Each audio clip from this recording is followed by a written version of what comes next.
Hi everyone, this is the subsidy video. I separated this topic here into indirect taxes and subsidies separately, partly because they're quite long and partly because they're conceptually slightly different. Diagrams have similarities, but worth keeping them separate, I think. Next slide. A lot of definitions coming up. Before we start, I think from my memory of teaching, it's the thing you really need to know is that diagram and how to use it.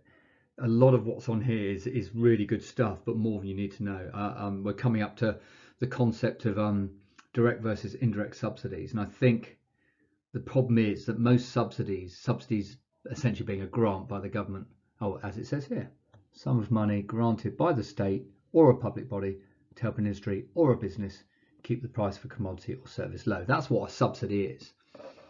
But in this video, we do have direct and indirect. Now, direct is more sort of here's a lump of money type thing, whereas indirect is more right, here's a subsidy per unit.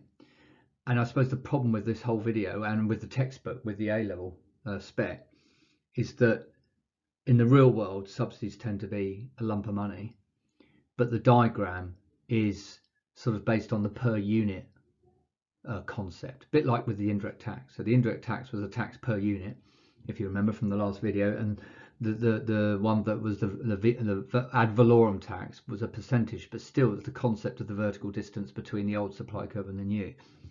And that's what we're going to show in the diagram, which is this indirect one here. See, look at this, a subsidy granted to the firms linked to the number of units supplied. So it's going to be a per unit subsidy. And here's some examples down here. Notice tax breaks has got a star there.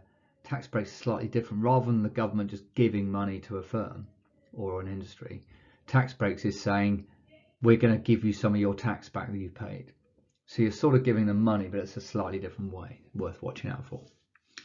And it would be also good to say at this stage that when you start doing policy like supply side policy, the textbooks tend to talk about, well, there's lots of supply side policies, as you'll find out, but one of them is subsidies.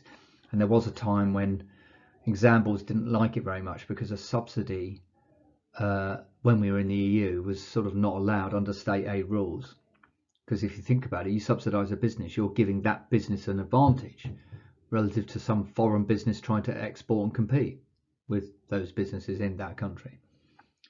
So yeah, well, when you get to that topic of supply side policies, there are better supply side policies than subsidies, as you'll see when we get there. Anyway, next slide. So we've said this already, direct subsidies, this lump sum way of thinking about it. Some examples there, you know, Sunak and his help to buy and things like that is very good. Recent examples, could be asked to shift demand curve if it's micro or AD if it's macro. I suppose when you think about Sunak's money pumped in, it's going to affect the economy in aggregate, as well as thinking in terms of just a micro diagram, which we'll see shortly. Next slide. Tempted just to get you to read all this, but no, I'll read it out. So indirect subsidies, a grant benefit given to a firm, usually by the government. It's usually in the form of cash payment or a tax reduction. Subsidy is typically given to remove some type of burden, and it is often considered to be in the overall interest of the public, given to promote a social good or an economic policy. See some good examples of that coming up. Subsidies for education, for example. Historically, the energy, agriculture, utility and transport industries have received subsidies from UK or EU governments. Certainly in terms of transport, I mean, we might think that tickets for trains and things are expensive at the moment, but do you know what? If it wasn't for government subsidies, they would be even more expensive. Next slide. From the firm's perspective, sum of money granted by the state or a public body, we just said all that, to keep price of commodity low, direct lump sum, indirect, perhaps linked to number of units. I think we've said all this on previous slides. I think we're just bringing it all together here. Next slide. Right. So new page subsidy. I think this was probably in your lesson. You got a piece of paper out to draw the diagram, and we had something similar with tax, didn't we? Step-by-step guide. I'm just flicking through it here, but it's really, really similar. The highlights is, you know, basically draw your diagram, add the per unit subsidy, that shifts the curve, get a new equilibrium. Then we mark the consumer and producer gain. You're going to see all this in a minute. We can also think about what the total cost of subsidy is to the government, which is basically adding these two together. and identify the old and new consumer surplus and producer surplus. Should be pretty easy. And deadweight loss. We're going to try and do all of those things. So next slide. There's the diagram. I think I'm going to draw it on here, and then there's a neat one in a minute. So there's your demand curve. There's your supply curve, which I suppose we're going to have to call S1. There's the initial equilibrium we were just talking about. The subsidy per unit. Now, tax shifted to the left. Subsidy is the opposite. It's a handout, so it's going to reduce the cost of a firm. If we do it per unit, call that little s. S is not great, got supply and subsidy. How about I call it SUB, sub. So that vertical distance represents the subsidy. So we've got this new equilibrium here, P2, Q2, because we've shifted this way, haven't we? And I suppose the subsidy, that subsidy there, that red line, is exactly the same as that. I hope you can see, given that they're parallel lines. And so it's the subsidy per unit times the number of units. And the number of units is now OQ2. So it's a bit like that line there, isn't it?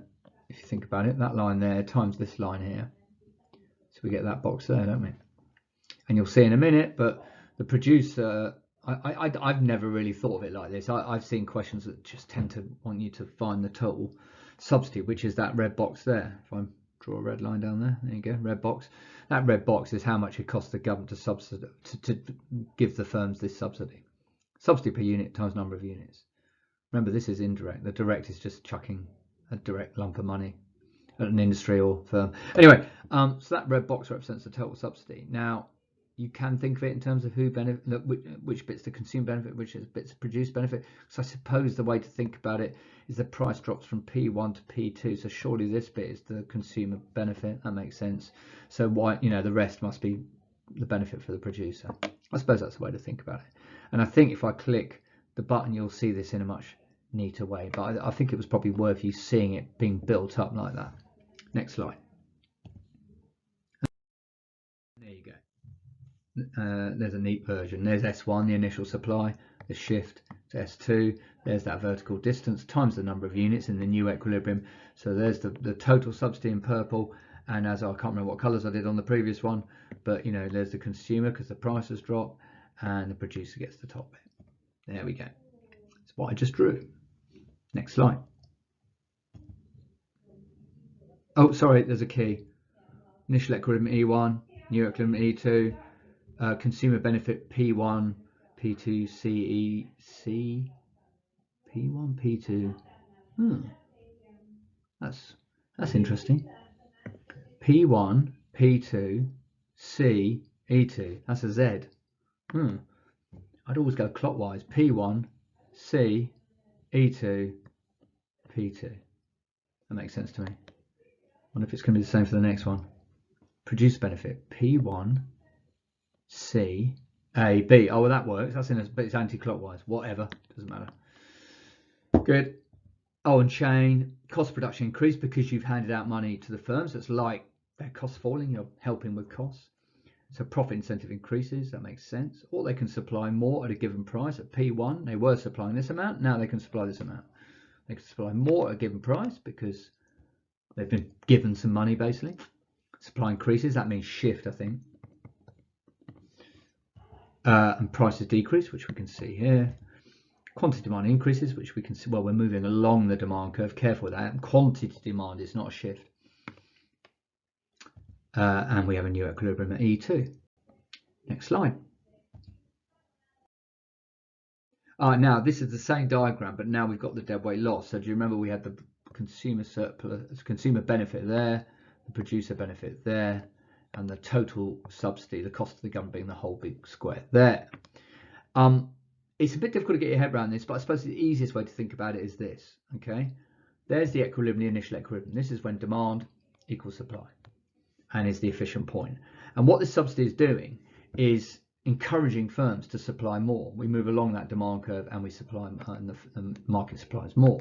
But that is not the efficient equilibrium. The official equilibrium is when the demand curve, which represents the wants and desires of consumers and the value they place on each good, with supply, which, as it says there, MPC, it's basically a cost curve, marginal cost curve. So that represents the cost to society, cost to the firm of producing each unit. So if I go 1 unit down, let's say that unit there, whatever that is, Q1 plus 1, I don't care. What is happening at that unit, if I go up here, is we've got a situation where the cost to society of making the good, which is point, I don't know, X, is higher than the value placed by society on the good. Why?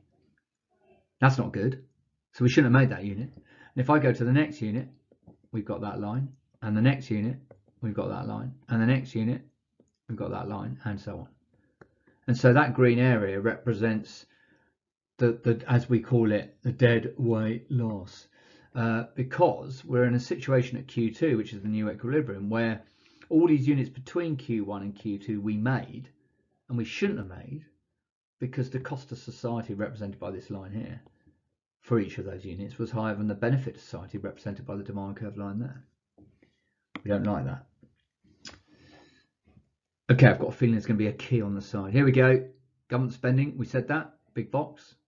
P2, E2, A, B. There we go. Dead weight loss, we just said. E2, E1, A. That's the triangle. Oh, sorry. I thought there was going to be more. We did this with the tax, except we were talking about elastic and inelastic demand. But this time, it's more interesting to think about elastic and inelastic supply. Who will, if the supply goes more elastic or inelastic, does that mean the consumer or the producer benefits or vice versa? So let's have a look. So here we have very inelastic supply curve. So you get the shift, and you can see that the producer gain is bigger than consumer gain. Why? As it says here, supply cannot be increased easily. Greater proportion of subsidies retained by the producer, keeping cost of production low, etc., etc. Small price drop. Makes sense. And when I press the button again, look what happens. It's now exciting. So now the consumer gain is bigger than the producer gain. Why? Supply can be increased more easily. If we pass the subsidy gain to the consumers in the form of a price for suppliers, we'll see a significant increase in quantity sold. Okay. This is the last slide. I wouldn't worry too much about that. I've never seen a question on that. What's much more important is you can draw the diagram with the supply per unit times the new equilibrium quantity, and you get the box, and what that is the cost to the government supplying this subsidy to firms. And then you've got to how much does the price go down? That is therefore the consumer bit, and the rest of it the producer keeps. But everyone's a winner in a way, except the government. Right, that's it. Oh, I kept it down to 12.5 minutes. I will speak to you soon. Good luck with the exam. If you're listening to this before the exams next week, good luck, and I'll see you in just over a week. Bye.